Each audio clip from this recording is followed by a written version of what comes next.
Сәлематсыздар ма, балалар? Бүгінгі әдебиеттік оқу пәні бойынша сабақтың тақырыбы. Егістікте болдың ба? Бидай мен қаңбақ. Оқу мақсаттары: кейіпкердің сыртқы келбетін сипаттау, мінез құлқы мен іс әрекетін бағалау. Өз ойы мен сезімін тірек сөздерді пайдалана отырып жеткізу.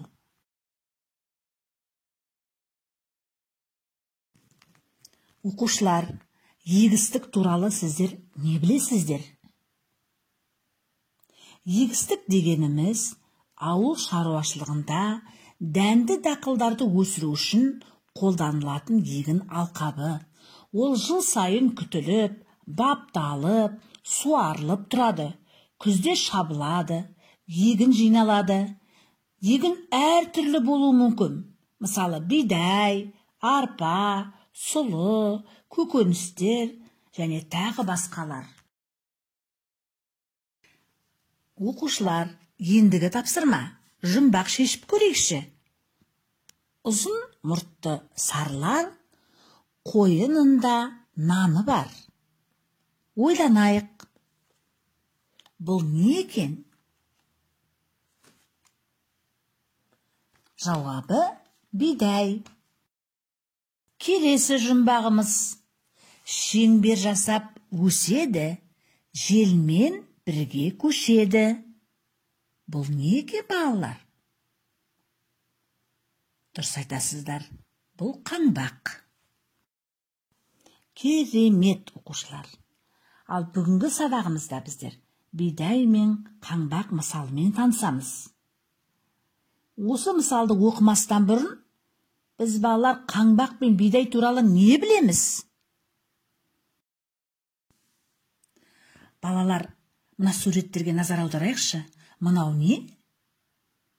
Қайда өседі? Қаңбақ дегеніміз не? Қайда өседі? Дұрыс айтасыздар, балалар. Бидай егісте өседі. Қаңбақ ол шөп. Ол далада, сайда жатады. Ал көргендерің бар ма?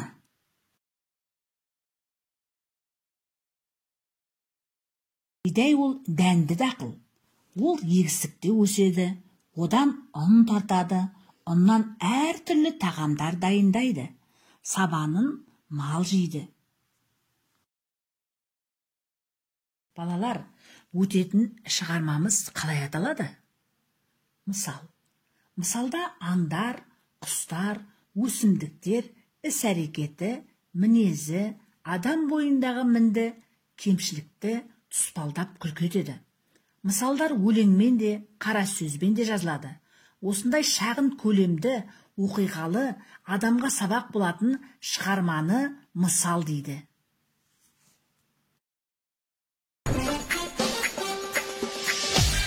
Бидай мен қаңбақ мысалдың авторы Асқар Тоқмағамбетов. Ол 1905 жылы Қызылорда облысында дүниеге келген белгілі сықақшы ақын. Алғашқы өлеңдер жинағы 1928 жылы Еңбек жыры деген атпен жарық көрді. Ал енді балалар, мұқият тыңдаймыз. Бидай мен қаңбақ. Өзі қаңбақ болсын, онда қандай салмақ болсын. Тұрақтай алмай тегістікке, тірелді бір күні егістікке.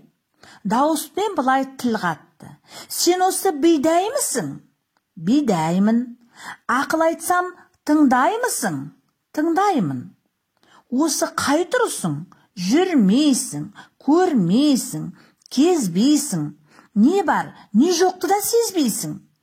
Көктемде күз болса бұғып, бастарың салбырап, тұрғандарың маужырап.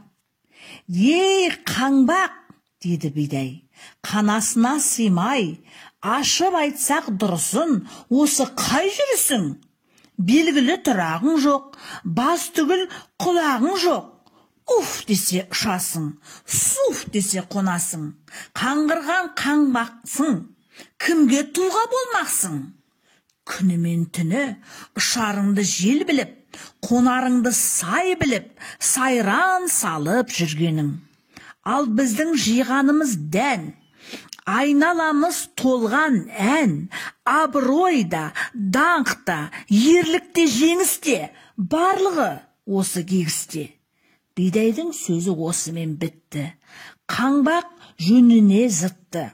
Дұрысын айтқан бидай ма, қаңбақ па, оны өздерің салмақта. Келесі тапсырма. Сұрақтарға жауап береміз. Бірінші сұрақ: қаңбақ бидайға не деп тіл қатты? Келесі сұрақ: бидай не деп жауап берді? Дұрысын қайсысы айтты? Келесі тапсырма. Адасқан сөздер. Мәтіннен келтірілген үзінділердің қай кейіпкерге қатысты екенін белгіле. Келесі кезекті ақиқат және жалған ойынына береміз. Бұл ойынның шартында берілген сөйлем бойынша қайсысы ақиқат, қайсысы жалған екенін табу керек. Оқушылар, сабақты қорытындылай келе, сіздерге мен мынадай сұрақ қойғым келіп отыр.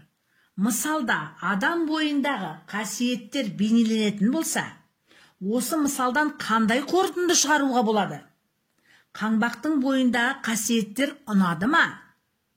Мысалдағы негізгі ой қай жерде айтылған? Өздерің қандай қорытынды жасар едіңдер?